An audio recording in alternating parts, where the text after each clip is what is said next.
Good evening, everybody, and welcome back to the Devil's Advocate podcast. This was meant to be a nice, tactical, lovely, great conversation about the monstrous mid-table clash between Manchester United and Chelsea, but it seems that these two clubs throw up fucking topics every fucking week that there's just too much drama between all these clubs, so it's never going to be, a normal show this week, but nevertheless, we do play on. We do work through it. Obviously, the panel is stacked this evening. So we've Jonathan, Julio, Peter, Nathan, and we've Sean as well, Chelsea fan. So obviously, plenty to go through. And tonight, look, it's no holds barred. So look, do smash like the video, do subscribe, and look, as always, look, we do appreciate everybody's support. And it's been a tough season, so I'm actually glad half of you have stayed here during this tough season. But look, we'll get kicked off straight away. Jonathan, I'll come to you first. Obviously, the performance against Newcastle wasn't great by any means. And obviously there's been the usual throw the manager under the bus leaks. Obviously to be seen by the application on the pitch, the players didn't really give a shit. We won't deep dive into the match too much because obviously Stu and the lads covered the reaction the other night. But obviously the stories have come out that the Ten Hag lost quote unquote 50% of the dressing room. And obviously consequently, journalists and multiple journalists have lost their access to Manchester United's press conferences pre-match. I don't know so much what's going to happen post-match. What's your overall thoughts on this circus that continues to be Manchester United at the moment? Yeah, I think it's absolutely crazy, really. I mean, we know the performances haven't been good all season, really, but it kind of brought it all home today how ridiculously overreacted it was, really, because I see that Ten Hag has been nominated for November Premier League Manager of the Month. I mean, I know we've not been playing well. Results in the Premier League have been reasonably good. I mean, we were the form team up until Saturday.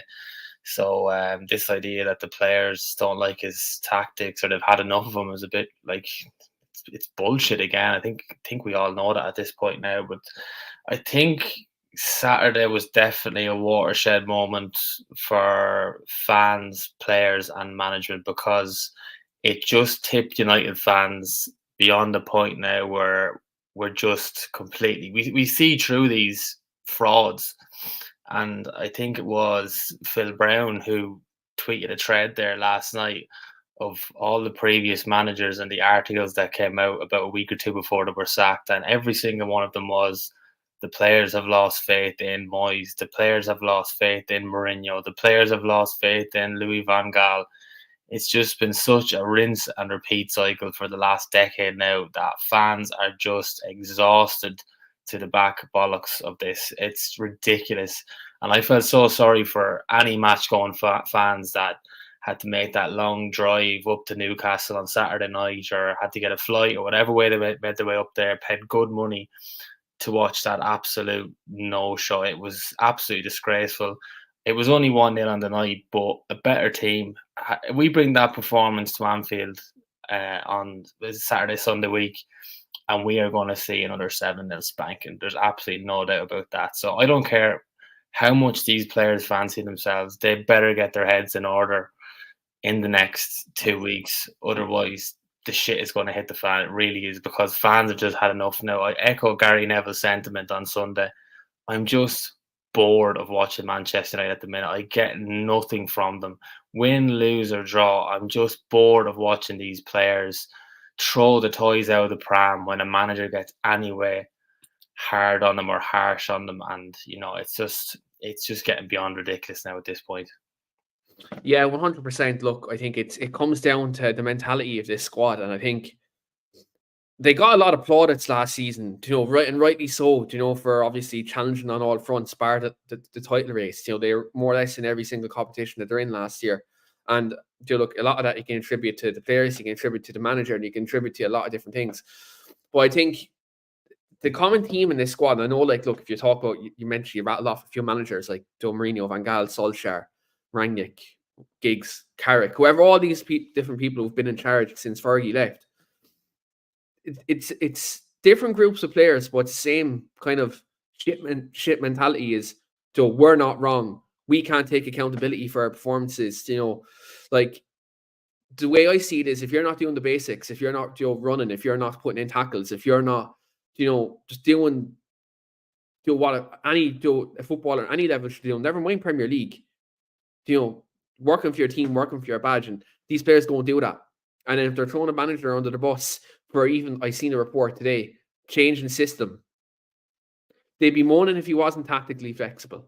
They'd be moaning if he didn't want to, alter his style against a certain particular setup, like the way Brighton do in midfield. The way he tried to use the diamond that day didn't work. We got battered, but he tried a different approach. I remember under Solskjaer, they moaned about the double pivot, the 4-2-3-1. What is it? What do these players want?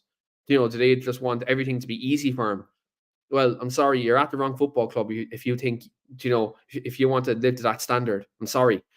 It's ridiculous. But Julio, I'm going to come to you obviously on this, but I kind of want to put a different spin on it in terms of, like, we've seen Samuel Luckhurst put out a lot of slanderous stories in the past. I think, look, it's well documented. Myself and Mr. Luckhurst don't have the best of history, so I'm not going to say much without getting penalised here. But, like, in terms of this man has obviously wrote a lot of incorrect stories, particularly in regards to Rashford's future and also Eric Ten Hag's future of this football club. Do you think the media are having too much influence over what's happening at this football club? And do you think they're actually maybe putting unnecessary pressure on the players with some of these quote unquote allegations that they're making towards the manager and certain players at the club? Yeah, I think the media have always become a problem with this, because even with managers as well in the past, managers even at different clubs, if it's someone that they feel like they can pick on, they'll do everything they can. I actually think that Ole Gunnar Solskjaer, in all of his years at United, was on so much pressure before he'd even started, and the moment any little thing went wrong, it was maybe perceived worse than what it actually was. Granted, losing 2-1 to Istanbul Başakşehir a couple of years back wasn't great, but then suddenly you're getting the reports of, he's got 3 games to save his job or wherever. Look, the media are a problem. I think when I saw the reports today about how journalists were banned, I couldn't stop laughing, because finally something's been done about it. Journalists have been writing stories like this for years, and I just think that he's getting to the point now where if it's Ten Hag or someone at United needs to turn around and say to these journalists, listen, you're writing all these stories about this person's unhappy, but you're not throwing a name in the mix. Well, who is it then? Who is it? Oh, we can't tell you that. Oh, well, until you remember who it was, whatever, then don't come back to press conferences. You're not allowed back in until you start naming names. And with that, you question the credibility of the journalists. For all we know, the journalists could be right. There could be something going on. They could literally be getting leaks from inside the dressing room. But you can't trust the media, because what they'll do is they'll say, oh, well, it's happening, but we can't tell you what's going on. They're being very secretive about it, or they like to misinterpret a lot of things that is said in the media. And I just think that not just United managers, but other managers in the past as well, where like they've been hounded out by the media. I could think of countless examples. I'm sure all of you guys can. I just think that the bottom line is United and Ten Hag did a good thing today by banning the journalists, by saying, right, you want to come into this press conference, that's a shame. You can't come back in. The problem, the other issue we've got is, I think our fan base is partly the problem, where the moment stuff starts going wrong, they start bringing out the same old narratives that they do for every manager.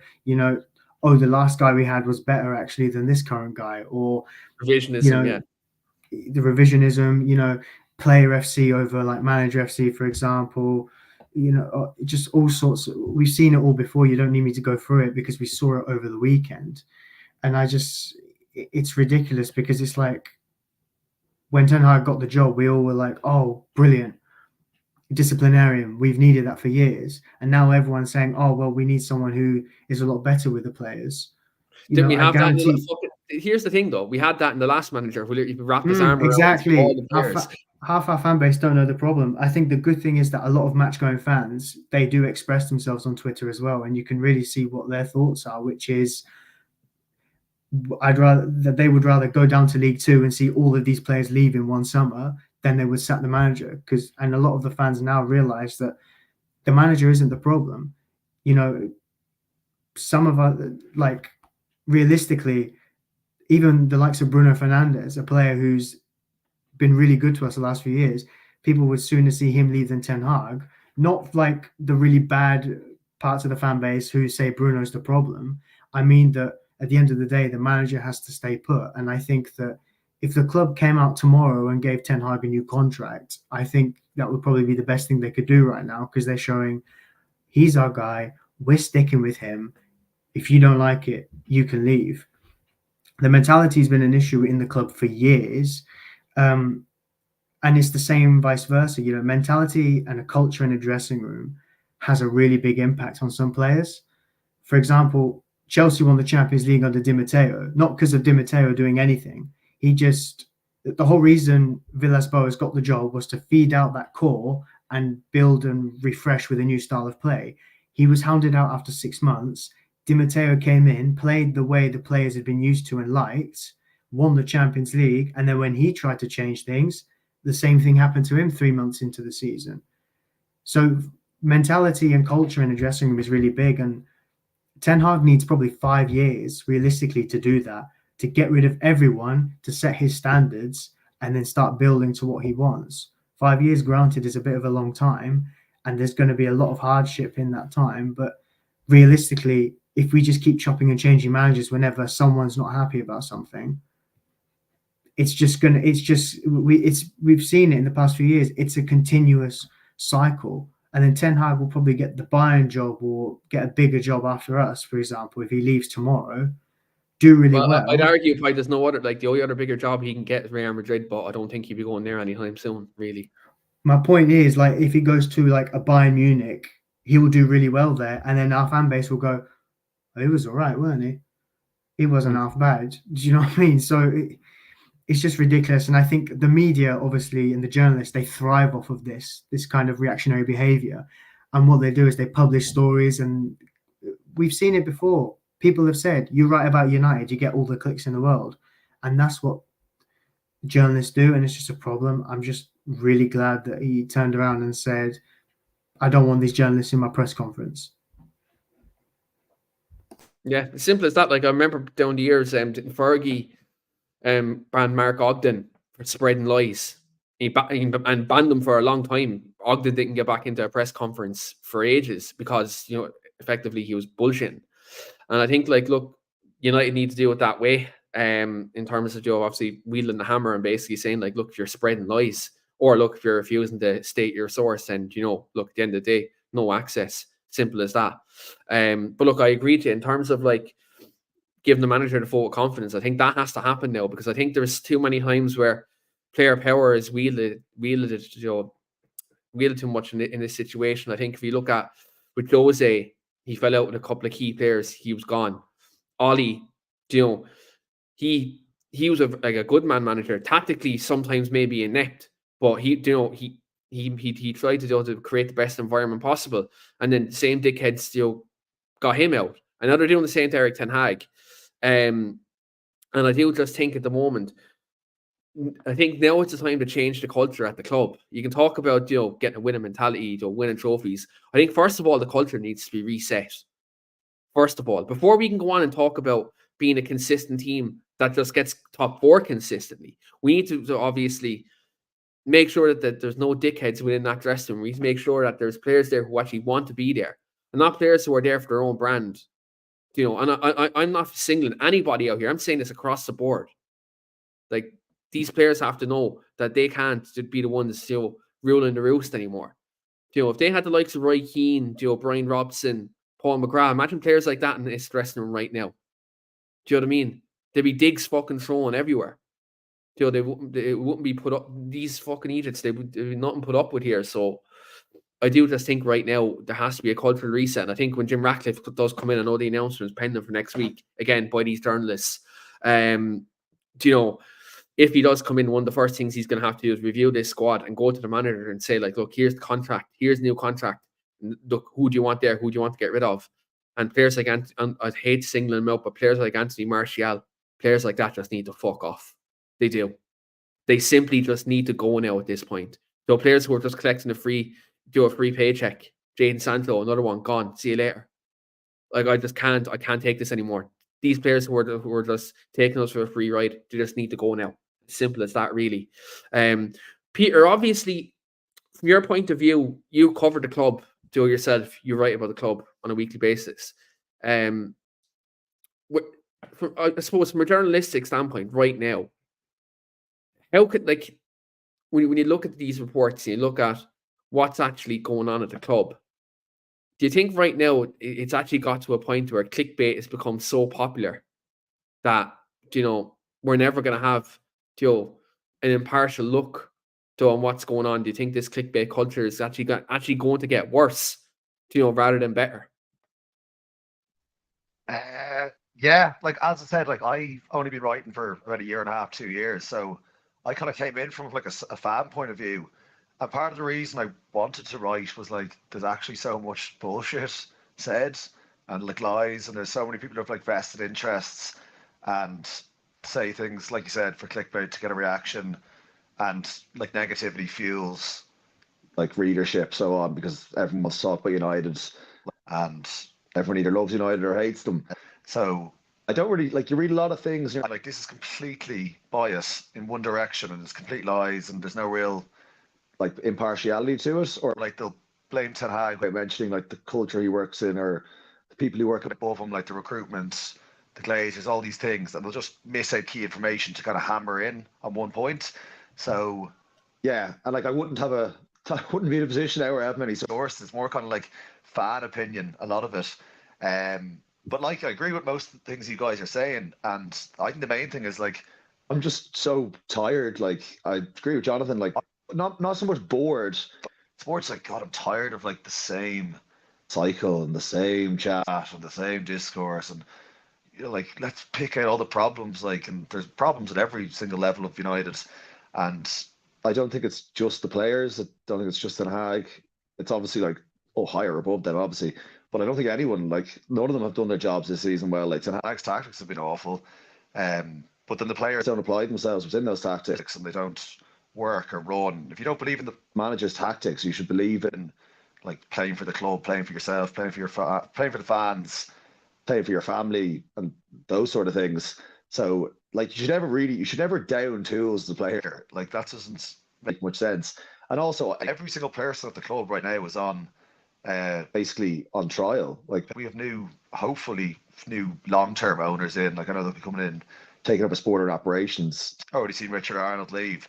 I think this whole saga and everything so far this season is just telling Jim Radcliffe and Sir Dale Brailsford and all the Ineos guys basically like this whole thing is rotten to the core, and almost that like everyone has to go. Like I wouldn't be surprised. I know you're saying like give Ten Hag a new contract and so on. I only want them to give him a new contract if they believe he's the man to bring the club forward. If they think there's someone better to do that job, let's get him. But it's just the right time United had football people making football decisions, as opposed to let's leave Ten Hag in the job and wait till we can't get top four and then we'll sack him, like what happened with Moyes. Like every manager, it's never come down to. It's always been like a financial decision. It's never been about we can't win the league with this guy. It has never been about that. So if Ineos came in and like Blanc, who's worked at Juventus and PSG and so on, if these guys come in with like proper resumes and their number one goal is to make United successful on the pitch, if they think I'd be happy enough. They're like anyone. We don't think any of these guys are good enough to bring the club forward. Let's just move them all on.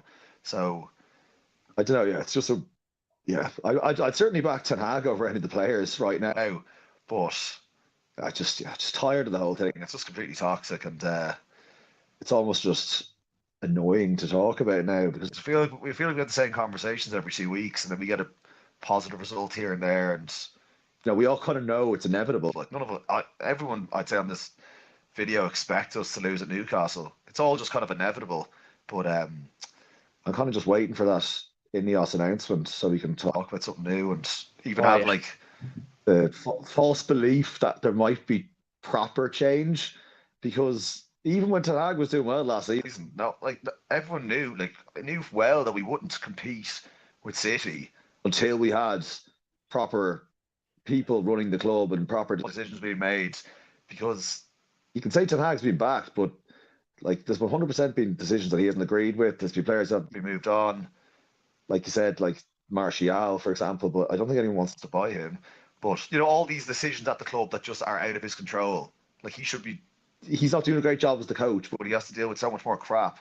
And I think just back to the journalist side of things, it's like fair enough. It's good they got rid of guys who've been lying, but guys have been lying about United now for 10 years, and they haven't done the thing about it. Like the club have almost fed off this negativity, and kind of fed off like there's no such thing as bad publicity. As Woodward said, it doesn't matter what we do on the pitch to make money off the pitch. It kind of feels like they almost relished the everyone talks about us, and we're so like they just got so much media attention. Like I don't really have any respect for the club in getting rid of for journalists. I'm more like fair play to Ten Hag, because there's been rumours that the club or there's people inside the club leaking out stuff. So it's just hard to know what to believe and what's going on. And just Like for me, just tired of it. you're talking about people leaking stuff out of the club. Like there was employees saying they're worried about their jobs a couple of weeks ago when the club tried to bring back Mason Greenwood. So the women in the club couldn't speak up because the club were trying to bring back, an alleged abuser. In that respect, like, look, the vibe inside the club right now is disgusting, and it's from the top. But like, look, we all know who runs that, and I'm not giving them any more airtime than they should get anymore until they're gone, really.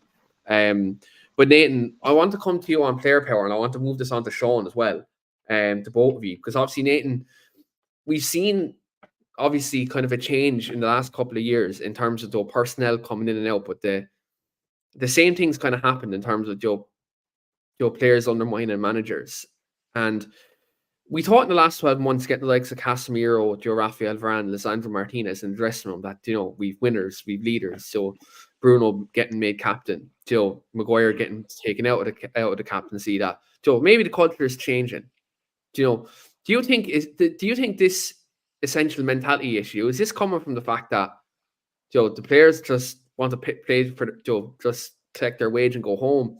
Or do you think, is this actually filtering from the people like the Glazers who only do enough to finish in the top four? Do you think maybe the standard that they've set is filtering down even to these winners, who've come to the club and won before they've come to United? I think there's a bit of a mixture of both, really.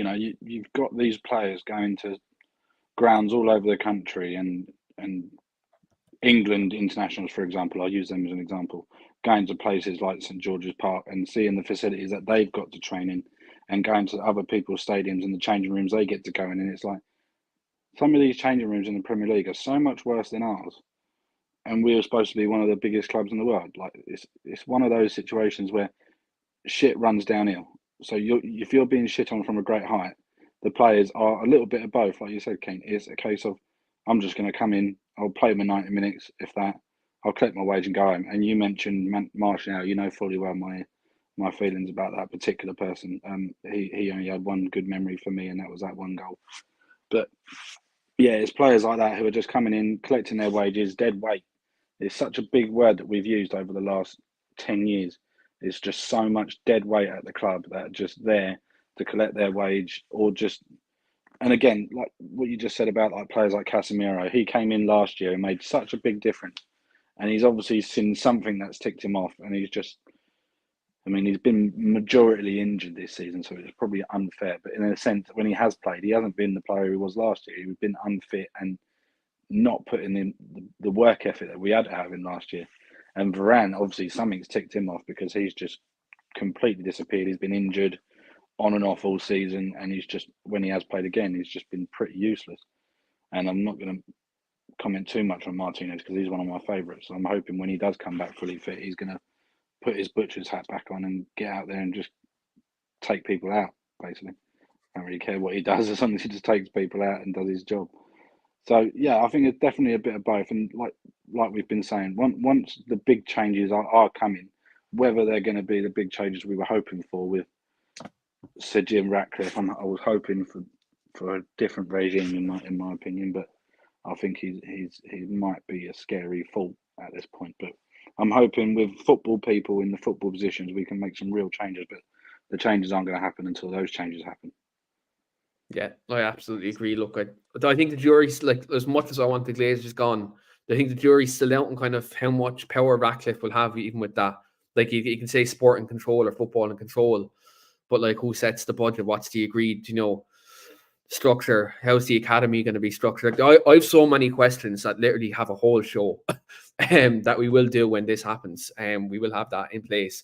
But I want to come to Sean, because obviously, Sean, you're a Chelsea fan and you've seen down the years at your club, player power has been a massive thing at your club, through different regimes like Mourinho, Conte, etc. How are you looking at Man United situation with how player power is rearing its head at Man United now? And do you see similarities in how it's kind of happened at Chelsea before?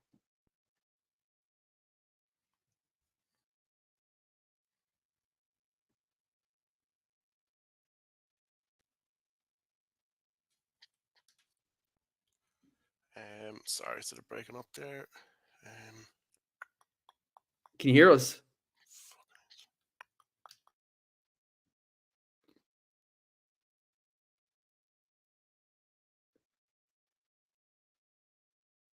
Is he on mute there? Oh,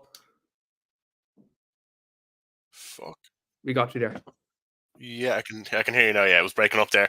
I've heard the question. Can you hear me? Yeah. Yeah, we can hear you perfect. Yeah. Yeah. So, yeah. So, yeah, in comparison, like you said, Chelsea have had the issues over the years.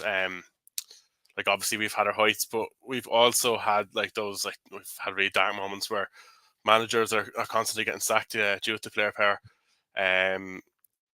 I suppose United were the only other club that I could count on to make me not feel like I'm on my own. Our Chelsea fans are not on their own when that's happening, because it's often been happening at United too. In terms of, I was looking at Rajat's comment there, it was kind of what I was going to touch on. A lot of the players that I suppose are constantly coming up as the issue at United, like when you see reports and that, I think when a lot of other clubs, like those players that are kind of, so they're getting comfortable, like they don't really get a chance to get comfortable anymore in the modern game. A lot of other clubs move those kind of players on. I think a lot of them have been at United a long time now, and it's kind of a constant, I suppose, with all the different types of managers that have come in since Fergie. I think it's kind of like, obviously Moyes and that was a good few years ago, so some of the players weren't there then, but the last few managers like Ten Hag and Ollie and everything, it's kind of the same group that's always cropping up in these reports. But yeah, it's definitely, there's a lot of player power at United, and like you said, with the reporters and that getting banned today, like as a rival fan, kind of looking at that, I think it's actually a good thing. I don't think a lot of them have been held accountable over the years. Like I think journalists kind of get away with a lot now. Same with Chelsea, like there's certain journalists kind of that like come out with stories of some of them that have been like proven as lies, and they've been damaging the players and everything, but they've still been allowed into the club afterwards. But I think it's actually a good thing that United done that today. It's sending out a message, because it's obviously, like you always say it, but it's true. Like United are the biggest club in England, so you get more clicks writing about United. And I think that's the aim of a lot of these journalists. Like they know that when things are going wrong at United, it's happened like you said with Ollie, with Jose, with Van Gaal. As soon as like something takes a bad turn, you could nearly write a story and guess. Like someone mentioned earlier on, like I can't remember which manager it was, but they were talking about when they lost to Istanbul, he has 3 games to save his job. Like you could nearly write that as guesswork, get a lot of clicks, get a lot of traction from that, because it's Manchester United, and it's nearly 50-50. I think that you get that right with the way United have been over the last few years with the player power and everything. But I do agree that you do need to shift the culture of the club, I think.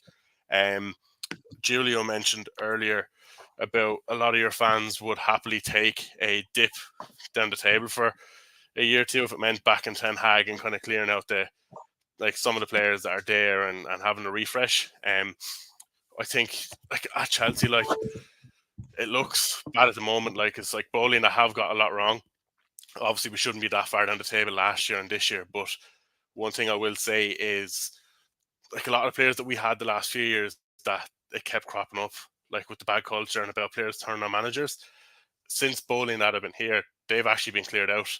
I know the squad's very young and that now, and like it's probably going to take us a few years to get back up there. But like even last year with Potter, like the results now are very bad.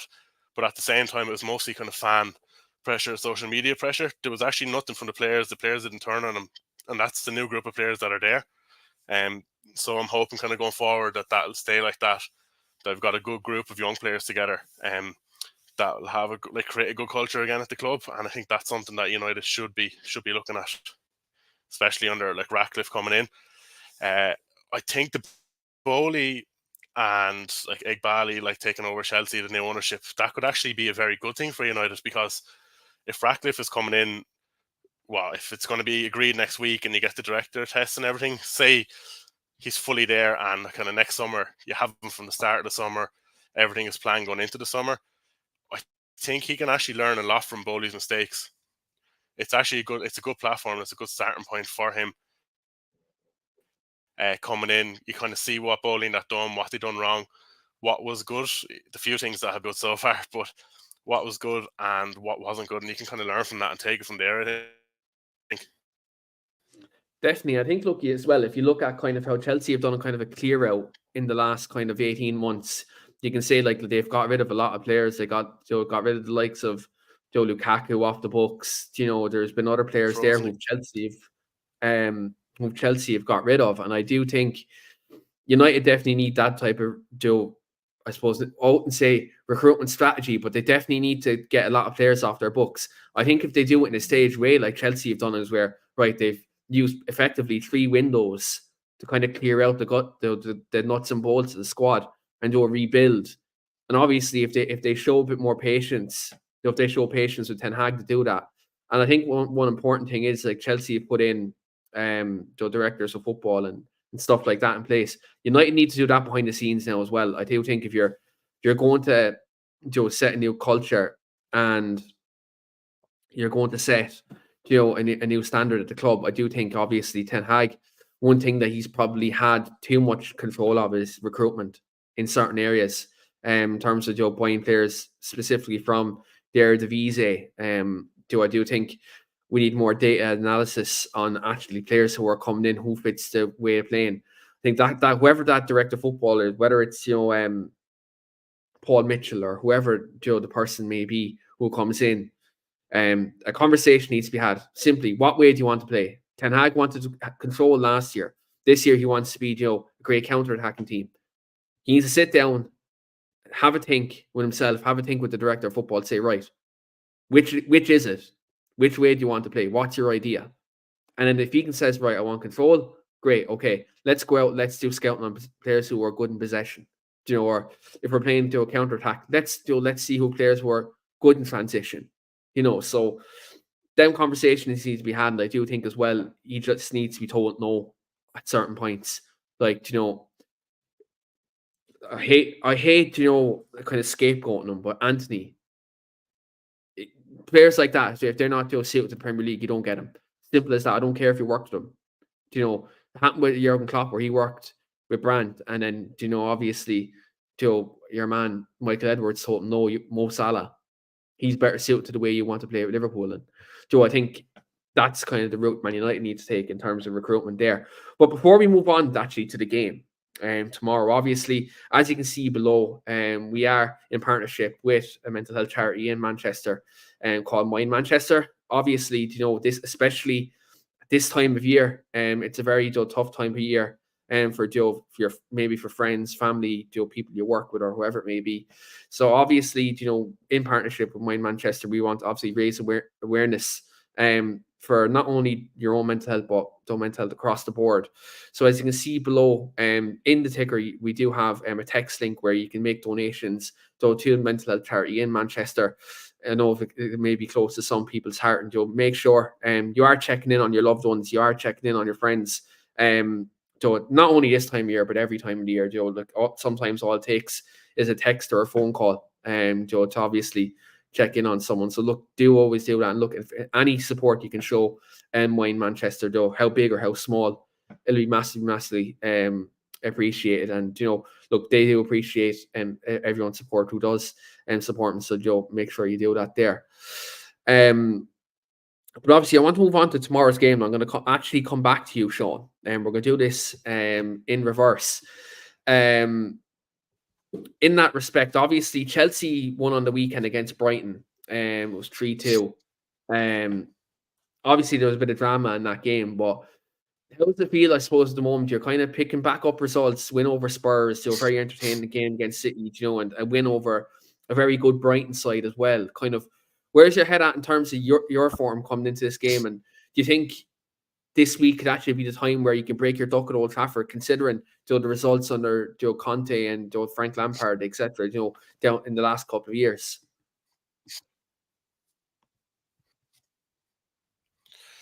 Yeah, you're on a bit form there, and I was going to say all form goes out the window for this fixture, because like over the years when we had Tuchel in that, I suppose, when we were actually very good and United weren't great, no matter how kind of good we weren't getting wins at Old Trafford.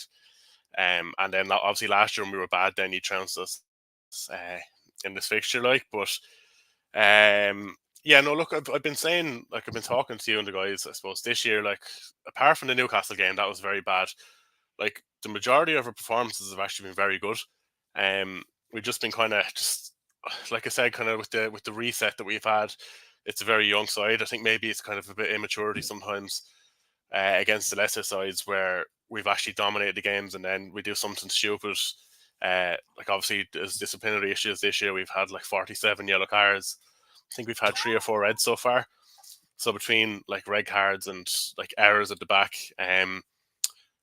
kind of costing us in games. Like, I don't think the table doesn't lie, but at the same time, I think we should have more points on the board than what we have. But in the last few weeks, actually, we've been a lot better. Like, we've actually been putting the ball in the net. It's a kind of, it's complete opposite, polar opposite to last season. I think we've actually did a very good defensive record last year, and we just couldn't score. But this year, we're actually scoring a lot and we're conceding a lot. I think we've conceded, I think it's 17 goals in the last like 4 or 5 games. Obviously, we've scored more because we've got a few wins, but it's a polar opposite to last year. But for years, even when we're good, one thing I've kind of been complaining about is the forwards haven't been scoring enough, but they're doing so this year. But yeah, look, all form goes out the window for tomorrow. But read the last maybe 8 or 9 games, we've actually been playing very well. Picked up a few good results, especially in the big games. And our away record this year is a lot better than the home record. I think we're 3rd in the form table for away games. I think we're like 14th or 15th in the home games, but it's probably something I suppose to take into account tomorrow, that we're away, obviously, and we've shown better form in the away games. So hopefully we take that into tomorrow. Yeah, like, look, I think for United, you look at the home record last year was brilliant. You look at it this year, it's very topsy-turvy. And I do think if Chelsea do have that good away record coming into the game, and the fact they've played way better in the away games, I think that's something that they can definitely take positivity going into tomorrow. And not just that, with the turmoil that's going on at Man United tomorrow, if Chelsea make a good start tomorrow, and so if they shore it up at the back, then it could be a tough day for United going into tomorrow. Yeah, that's a big thing, Ashley, as well, I think, because I've noticed I've only been over once this year, but a lot of the fans that I talk to that go each week, like, if they haven't had a lot of great things to say about like the home fans with Chelsea. It's like one thing goes wrong and they're kind of on the players' back straight away. I think that could play, because obviously the players are very young. I said that could play into the home form that we have this year. And maybe with United, with everything that's going on at the moment, given the fact that it's a home tomorrow, like you said, if we can make a good start, and kind of unsettle the crowd, I suppose it could play into our hands as well. Yeah, definitely. Like, look, I think especially with the run of fixtures we have now, the run of form, at the minute, obviously the Premier League record was good, but essentially when you look at the Newcastle game, if United aren't putting that effort in the first few minutes, if we go 1-0 down early, we could be in trouble. We could be in trouble. But ultimately, look, again, with the stuff that's going on at the moment, the fans will try to get Eric Ten Hag over the line. A lot of the match-going supporters will be maybe ticked off with the players, but I do think, they will, for the most part, will support the players tomorrow, and hopefully the atmosphere in Old Trafford can play a part. But Jonathan, I'm going to come to you obviously on Chelsea. What have you thought of them since the start of the season? Obviously a new era under Maurizio Pochettino. He seems to be getting his idea across. He's after getting good players in like the likes of Cole Palmer and coming into Chelsea, and Raheem Sterling looks like the player we've seen at Man City. Do you think they're on a steady wave of progress, and are you in fear tomorrow Chelsea tomorrow? Yeah, it's funny. Pochettino was the manager I was holding out most hope for, replacing Ferguson when he retired. I remember being very impressed with him. He took over Southampton initially, and then obviously went to Spurs. And I always kind of held out a bit of hope that he would eventually get the United job someday, because he is a very impressive manager. I know people point to his record of trophies. He's only won one league title, and that was at PSG in a kind of one-team league. But he's a very good manager, and I think you're finally starting to see his fingerprints on this Chelsea squad. And I mean, a lot of abuse has been thrown at Chelsea over the past year or so, especially since Bowley came in, and it's been thrown around all sorts of money and 10-year contracts and the like. And they've been an easy target, been beaten a lot at home. Their home record has gone from being one of the best in Europe under Jose Mourinho a long while ago to being one of the worst in Europe. So they've been an easy target. But when you spend that sort of money and recruit the sort of talented, raw, hungry young players that Chelsea have been signing for the last 18 months or so, by the law of averages, it would dictate that it's going to come good eventually. And I think you're starting to see signs of that now. Like, there's still, like Sean touched on it there, they're still very inconsistent. They're conceding a lot of goals. They're still trying to find that system. I know a lot of the players that they brought in the summer are still injured. I think Lavia's played very little football, and Kunku hasn't played much football at all either. Casido is still finding his feet after coming in late in the summer. But when all these players finally do click and get together, Chelsea are going to have one hell of a team for the next decade or so. And it kind of comes back to that point we've been touching on as United fans, and that kind of short-term pain for long-term gain. And obviously we've been a laughing stock now for 10 years plus since Ferguson left. And even if Radcliffe does complete that takeover whenever it happens, and we've a few summers and a few transfer windows of building, it is going to be that short-term pain, and hopefully it is for long-term gain. Because I do think we need to look at that model. Not so much Chelsea have followed in giving out 10-year contracts or that kind of thing, or spending massive amounts of money, because I don't think we have that sort of money to spend anymore.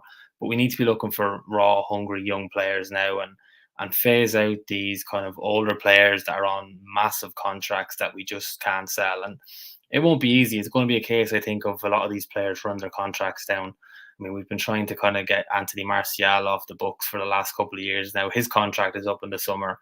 Joe Glazer and Ed Woodward will not see heaven for that either, by the way. Absolutely no.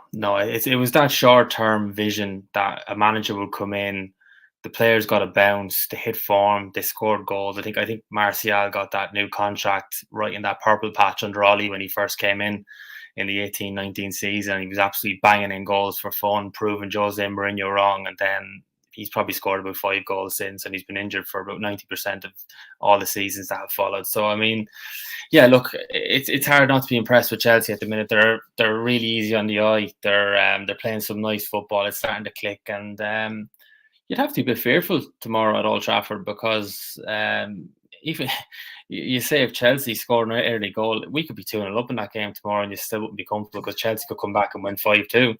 They have that capability. They've got goals in their team. We just don't at the minute. We don't have defensive solidity, and we don't have goals at the minute. So we need to decide very quickly what we want to do, if we're going to just be shut up shop and try and win games 1-0 and get results on the board, or whether we're going to revert back to a fluid, nice style of football that fans can get behind, and we can see a long-term vision there. But we need to make our mind up quick and get some sort of plan in place. Otherwise, it's going to get very, very ugly very, very quickly.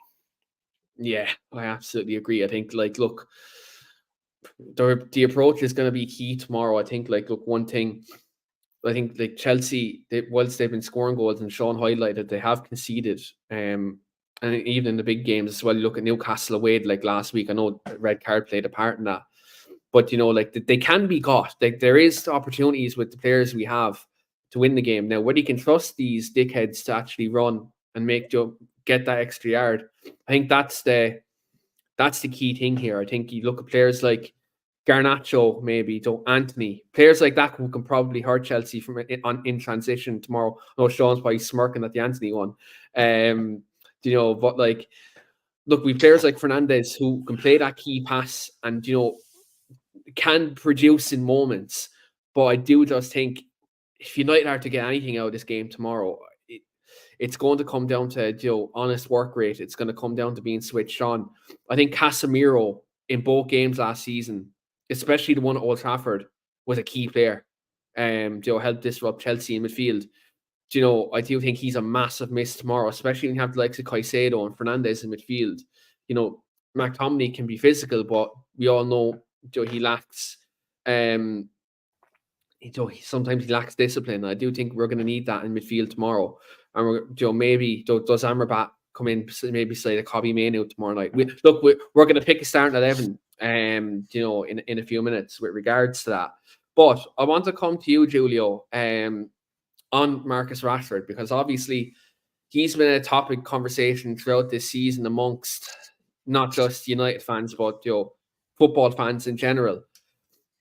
When you look at a player who was probably one of the best left-sided players in the world last year, and you look at his kind of dip in form this year, I know there could be a multitude of things that could be affecting this, but what you make of his form and more, not even so much his form, but his body language on the pitch, do you think this is a player that maybe needs time out of the team, especially look at players like Garnacho who are I suppose, lighting the Premier League on fire at the minute? Yeah, he does. We've seen this before with Rashford, where there are times where either he's in bad form or he looks like beaten down completely. Even if the team isn't playing so badly, he is. And I think that one of my biggest issues with him on the pitch would be if it's not working for him, he doesn't simplify his game enough and doesn't say, right, well, what can I do? In the essence, where sometimes to get his confidence back, he'll try and dribble past someone and then lose the ball so easily. And in situations like that, I would have thought maybe it would have been wiser to, okay, well, if I can't go past someone, make a good pass or something. But like you said, it could come down to a multitude of things. And obviously, sometimes I think Rashford maybe gets in his own head when he's feeling down. So I think it would be wise now. Anthony did all right last week. Fair enough. I don't like the idea of playing Rashford on the right wing because I don't think he's anywhere near as effective. He said this before. Even though I am someone who says that you play where you're told to play, but if you're looking so bad in form and you're playing out of position, there's not much you can do.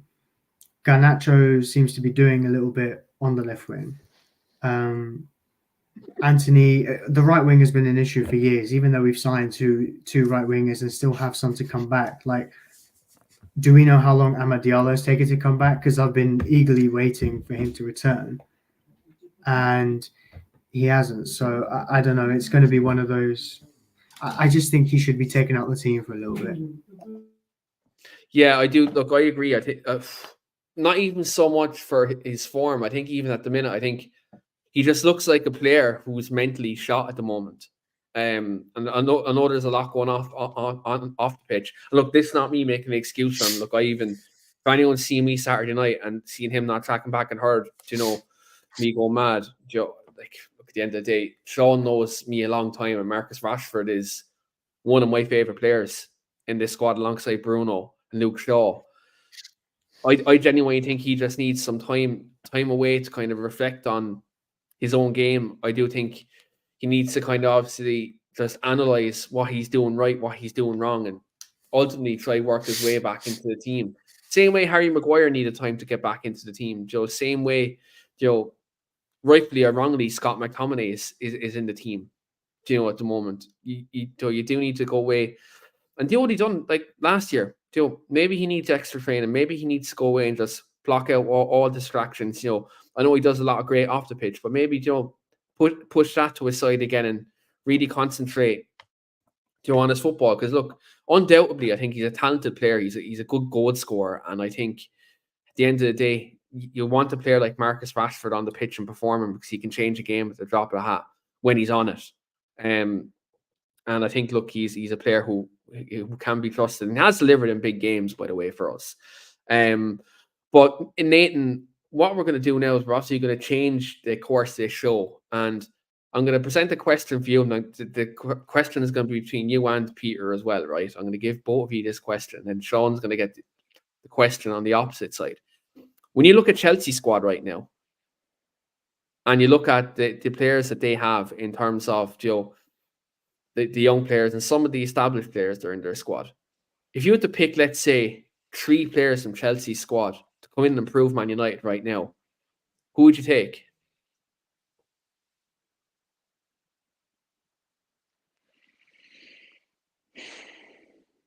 I'm trying to think of their starting 11. I can't think of any off the top of my head. I like Caicedo as a player. I liked him at Brighton. I thought he was a really good player for Brighton. So when he was playing there, I probably would have bought him. But I haven't seen much of him at Chelsea, so I don't know whether he's played well or not. But apart from that, Enzo Fernandez is pretty good. Again, yeah, there's none that really jump out at me. Maybe those 2 are the only 2 I can really jump out at me and say I would take it United as to improve, just to improve that Caicedo position. On the wings, I don't really know who Chelsea play on the wings if they do play wingers, so I can't think of many of their players. So, go on, Peter?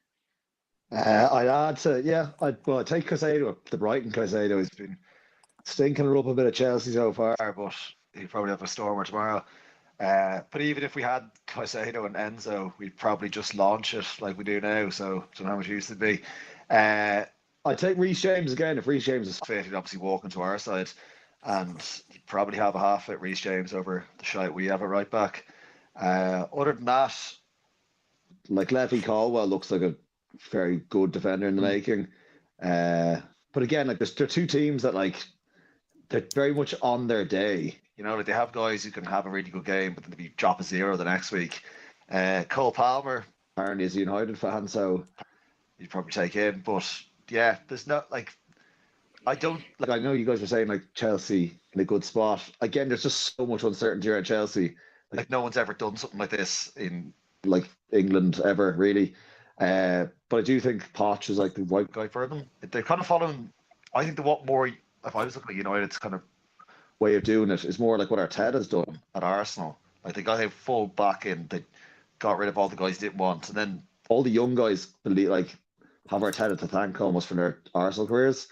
So they have a lot of loyalty to him. Maybe that's going to happen at Chelsea. All their young fellas coming through are Poch, the guy gave me the chance. So yeah, I don't know. They're just 2 really weird teams, and I don't know how to say much more about them. Yeah, it's mad because I think both teams are going through a transitional period, and I think it might be a while before, maybe quicker for Chelsea to get back up to the top than us, because I do think they have the resources and they have the structure behind them right now to kind of improve and kind of drive forward. Sean, if you could pick, I probably wouldn't pick anyone out of the United team, but if you had to pick maybe 2 or 3 players from Manchester United squad that can come into Chelsea and potentially improve you, is there any players you could maybe pick out from that side looking at the opposition?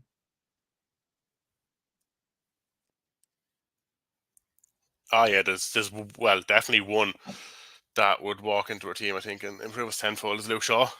I just think that's the one. Well, we do need an out-and-out goal scorer and probably an upgrade at keeper, but left back is probably our weakest spot, I think, and Shaw is very good. So Shaw 100%, and then I do like Højlund. I know he hasn't found a net in the Prem and that yet, but he's been good in the Champions League. But kind of as an all-round striker, he kind of has everything that you want. Obviously, he's still a bit raw, but I think the goals will eventually come over the next year or 2. But his hold-up play, he's kind of good on the ball. He's very strong. I think he would be good too. Him and Shaw will be the first 2 to stick out. And then he's getting a lot of stick lately, and rightly so. But if Rashford could kind of find his form again, it's not as big of a deal for me because I think Sterling is doing well in that position at the moment. But I do like Rashford. I wouldn't mind Rashford at Chelsea as well. Those 3, I think. we could maybe fuel rumours here now of Rashford to Chelsea now on the back of this show. I might contact Samuel Luckhurst and get him to throw that story out there for the crack. I'm not, by the way. I wouldn't fucking associate myself with that slime ball. But on that, I look at Chelsea's team. If I had to pick maybe 2 or 3, obviously Reece James for right back undisputed. Even though I love Wan-Bissaka from a one-on-one perspective, I do think going forward, Reece James is better going forward. Yeah, I think Enzo Fernandez would be another one for me. And funnily enough, another one I'd take would be Conor Gallagher. I do think United lack that bit of steel in midfield, and I actually think the way he breaks up playing, he drives forward and he actually gets himself in the box as well. So I do think he's a player who, if he was in the Man United team now, he'd stand out like a sore thumb. Now Shane Dowley's probably going to come into the comments and say he doesn't have enough sauce to be a United player. But I do think he'd be a player who'd come in to United's midfield and he'd be quite good. I think he's having a great season with Chelsea this year and at Crystal Palace previously as well. He was very good and he's getting into the England squad as well, so he can't be half bad. I think if I look at Chelsea's midfielders, yeah, you have the Caicedos and Fernandes, but I actually think Conor Gallagher is someone who actually flies under the radar at Chelsea, is someone who's a very important player. And Frank Lampard actually spoke very, very highly about Gallagher last year. Yeah. Sorry, it's mad. Speaking of Chelsea and United midfielders, it's crazy. We've gone through 57 minutes and there hasn't been a single mention of Mason Mount.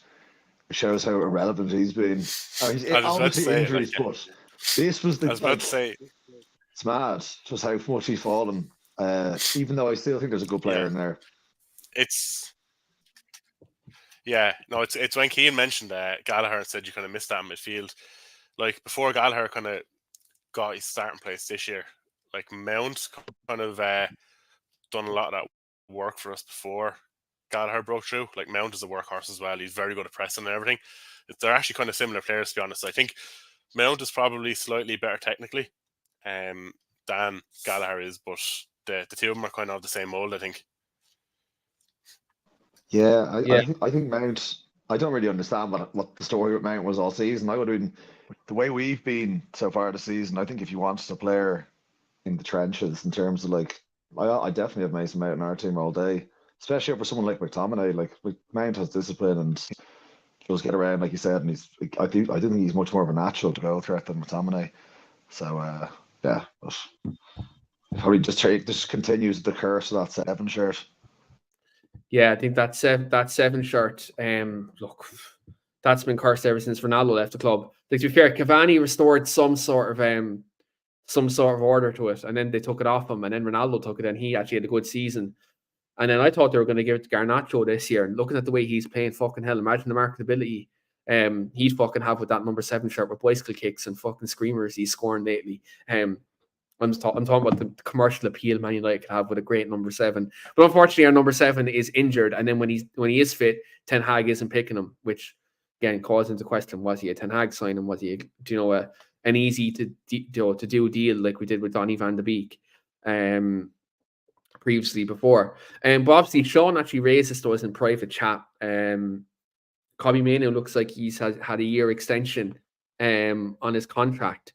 Jonathan, instant reaction to Kobbie Mainoo. Obviously he's come in, he's impressed.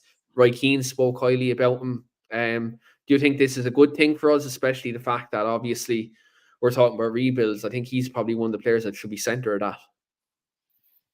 Yeah, he's a player I've mentioned on a few of the pods I've been on, and he's a guy who's been shining for a few years now at youth level at United. He's been playing in the under-21 for the last couple of seasons, and I think it says a lot about how highly Man United rate a young player when they don't go out on loans at a very young age. I mean, we've seen it with Mason Greenwood. He was integrated into that first team at about 17.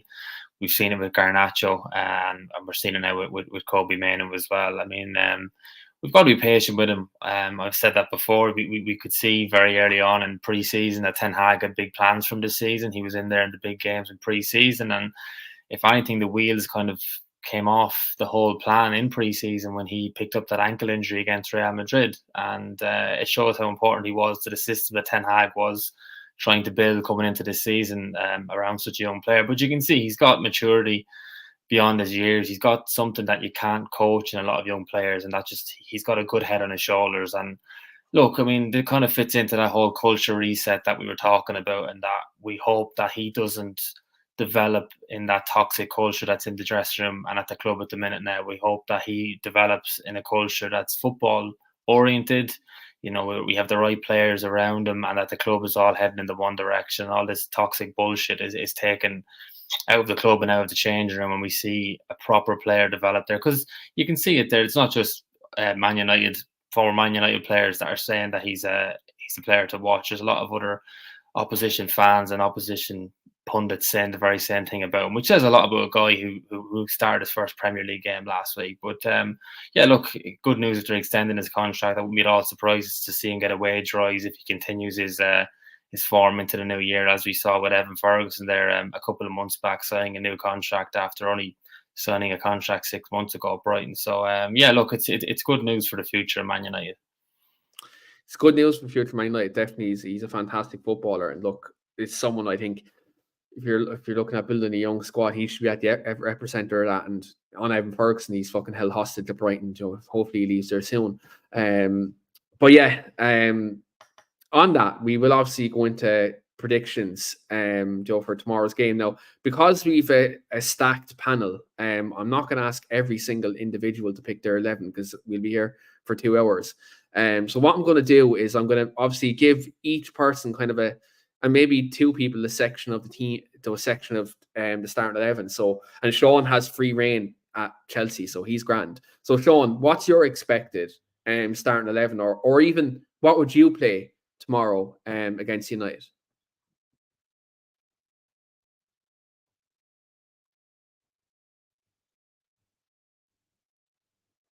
You're on mute.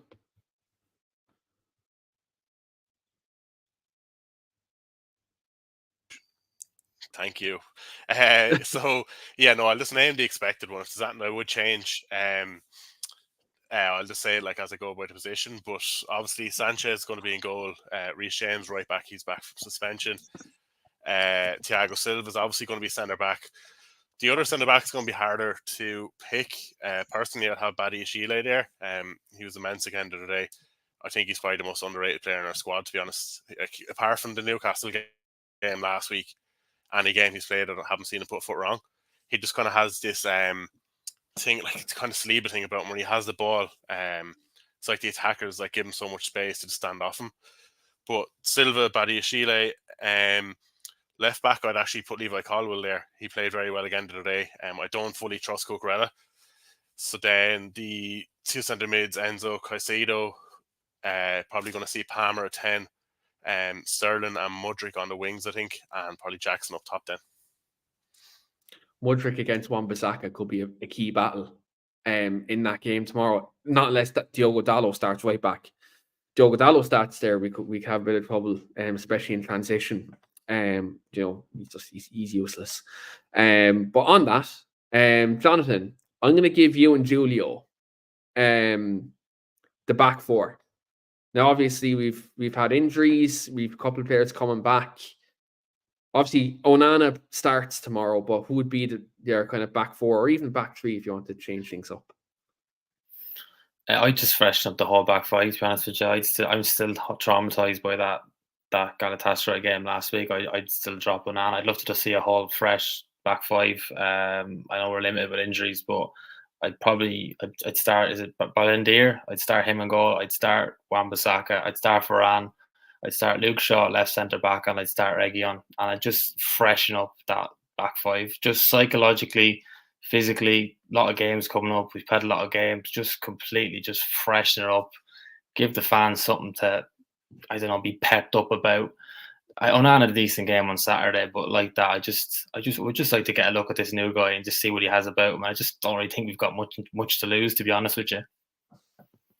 Yeah, it's a fair point. And to be fair, I do think Onana is going to get plenty of game time. Sorry, Boyendier, if I'm pronouncing that right, is going to get plenty of game time in the couple of months' time with AFCON. So remains to be seen if he can maybe keep his place if he plays well. Julio, are you aligned with his goalkeeper and back 4 there? I mean, I'd love to see a refresh as well, but it's not like we're spoiled for choice. I actually like Reese's comment about Mainu, Garnacho and 9 planks of wood. I think you're better off playing those two and then 9 members of this show, of this podcast, to be honest. I think you might see more of an effort there. But my fitness these days, I'd be gone after 10 minutes. But yeah, go on. That's all right. I think you score a higher rating than half the other players in this team. But I just think that Shaw and Maguire, I think, are your 2 centre backs. Based on what's going to happen, I think that's what I think is going to happen. I think the fullbacks will be Wan-Bissaka and Reguilon. If Reguilon's available, just keep Diogo Dalot away from this team, because wherever he's going to play, I don't think he's going to have a very good game. Fair enough. So we've 2 mixed back fours there, and yeah, interesting choices on the lads' side. Peter and Nathan, can you agree on a midfield 3, midfield 4? What's your train of thinking with in terms of competing with Chelsea's midfield tomorrow? I think he'll go with McTominay just will start, which is painful because he gives us no control and just no positional awareness, and it kind of just means we're going to launch it long and look for second balls, which Thiago Silva probably have no bother with. So yeah, it'll be McTominay and surely be Mainu. I'd much prefer to see Mainu and Amrabat and a proper pivot, 2 lads sitting there and try and protect that back 4 and also just control the ball. And then obviously Bruno will start. So it'll be McTominay, Mainu, and Bruno, I think. Do you think do you agree the same as you, Nathan, or would you go with something different? I would like to see Amrabat, Mainu, and Fernandes, but I think it's going to be McTominay over Amrabat, unfortunately. But I would like to see Amrabat get some minutes as well, because McTominay's just been really off it recently. So yeah, the only thing about McTominay is he has a goal in him, but other than that, what else does he do? I think that's he has for Scotland. Yeah, he has for Scotland. With United lately, he's one of our top goal scorers this season, so it is what it is. In terms of I was going to rattle off my full team because then I'll take the front 3. I'd go Onana in goal, Wan-Bissaka, Maguire, Shaw, Reguilon. I do think if he's playing Shaw at left centre back, he needs to play a left-footed left back to create angles in attack. I think that needs to happen. I think you're kind of defeating the purpose of playing that left side of centre back if you're playing a right-footed left back. And obviously, if we've Garnacho on the left wing, we need players to be overlapping them. So obviously, to kind of test Reece James at right back. So that'll be my back 4. And then my midfield would be Amrabat, Mainu, and Bruno Fernandes. But unfortunately, Scott McTominay is going to start. So it'll be McTominay, Mainu, and Bruno Fernandes. And then my front 3 would be Anthony, Rasmus Højlund, and Garnacho. I do think, look, it's a fresh front 3. What you will get out of it is work rate, and you press Chelsea's back 4. I do think Levi Colwill, has had bookings this season. I do think if Anthony can be a bit of a shithouse tomorrow, that could maybe something we can maybe try to get at. Even though he's a good defender, a good footballer, I do think he's someone who can maybe get at from that point of view. And yeah, look, Garnacho can deliver. Look, he can deliver. I think Reece James would be the proper acid test for him, though. I think that'd be a proper test for him, and it'd be good to see him come up against an elite fullback. In that, I think that would be a good kind of way to measure kind of where Garnacho is in his progression and his development. I do think that would be a good way to show it. And on what Julio touched on, if Amad Diallo gets fit, I think we do have ample options on that right hand side. I think Pellistri, Diallo, and Anthony, they all have different skill sets. I do think we're not creating enough on that right hand side with Anthony or Pellistri at the minute. I do think Amad Diallo can maybe give us that in that perspective. Look, we'll see what happens. But on that, we've all picked our 11s. We've all picked, so we've all kind of given our thoughts in the game. But I'd be remiss if I didn't get everybody's score prediction before we wrap up. Jonathan, good, bad, or indifferent, what do you think is going to happen tomorrow? What's your score prediction? I think it'll be 2-2. I think there'll be goals in it, and yeah, I think it'll be 2-2. Yeah, I don't see us winning, but yeah, I think 2-2. 2-2. Julio, are you more optimistic or are you slightly more pessimistic? I'm of the opinion where it's either going to be a goalless draw or it's going to be 3-3. So which No one one's are you going winning. with? No one's winning tomorrow. So which one are you going with? Is your final prediction? I'll go with 0-0. Bold, considering both defenses are conceding goals this season. But if it comes off, you should be going to Paddy Power tomorrow with that one. Peter, are you slightly more optimistic than the lads? Are you predicting United win, or are Chelsea going to come and get that win, a Premier League win at Old Trafford? I'll try and be optimistic just for the sake of balancing it up. United 2-1, another false dawn before we get battered by Bayern and Liverpool. 2-1. Any goal scores? We have to score it sometime, so we'll go Hoyland, and because we've slandered him on this pod, McTominay to when he crashes the box. Interesting. Nathan, are you going to go United win, or are you going to are you in the same line of thought, lads, that could potentially be a draw? I'll go 1-0 United win, but I'll say it's a penalty. It's not going to be a very exciting game. I think it's going to be a really dull game, unfortunately. I'll go with a Hoyland penalty. I think Fernandes will give the ball over just to try and give every player a goal in the team before he gets another penalty himself. So I'll say Hoyland penalty just for the crack. Oh, Hoyland getting his first Premier League goal. That'd be great. It'd be good for him to get in the big game as well. Sean, are Chelsea going to break their Premier League duck at Old Trafford? Yeah, it's a tough question because it's going with years. But yeah, I think I am going to go 3-1 Chelsea. I have a feeling Enzo's going to the floodgate's going to open for Enzo now. He scored 2 today. He's been getting into good positions like each week. His finishing has been great, but I think the floodgate's going to open for him now. And it's a dead cert that we're going to beat Charity SC and give Highland his first goal as well. I think I was supposed to get rid of him in fantasy football in 3 weeks, but I kept him in for this game. Yeah. Do you know what? I'm gonna make sure I have 3 Chelsea players in my fantasy team tomorrow. Because anytime I throw a Chelsea player into fantasy, they never score, they never do well, and Chelsea lose. So I'm gonna have to go on fantasy. Fuck, fantasy deadline's gone actually, because games are on tonight, aren't they? Shit. Gone, yeah. Okay, throw that out the window. Yeah. Throw that out the window. That's Chelsea win coming. Chelsea win incoming. Actually, Rashford's on the bench for my fantasy team, so yeah, it's going to be a 0-0 draw. So Sean's gone 3-1 Chelsea. I actually had the same score prediction as Peter. I'm going to go, obviously, United have another false dawn, 2-1 win, Scott McTominay winner.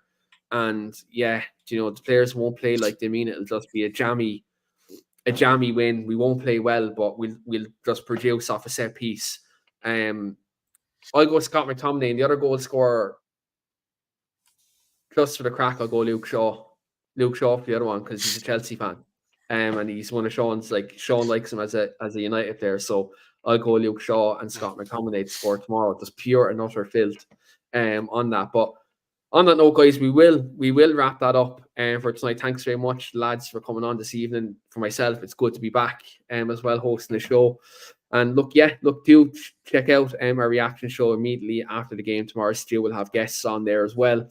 And obviously as well, do support Mind Manchester. The details are below, as you can see at the end of the screen there. So if you have any time, make sure you do that as well. But on that, guys, we will be back for the reaction, and also next week or so we'll have obviously the Bournemouth preview, Bayern preview, and I have a lot coming up for the Liverpool game. We've a couple of previews actually that week. We're gonna have opposition Liverpool fans on. And as always, a debate with Liverpool fans and get fiery and get interesting. So do make sure to check that out, because I'd say I'm going to get wound up to the last on that show in particular. But do appreciate everyone's support. Make sure like, share, and subscribe. And until then, guys, we're out here.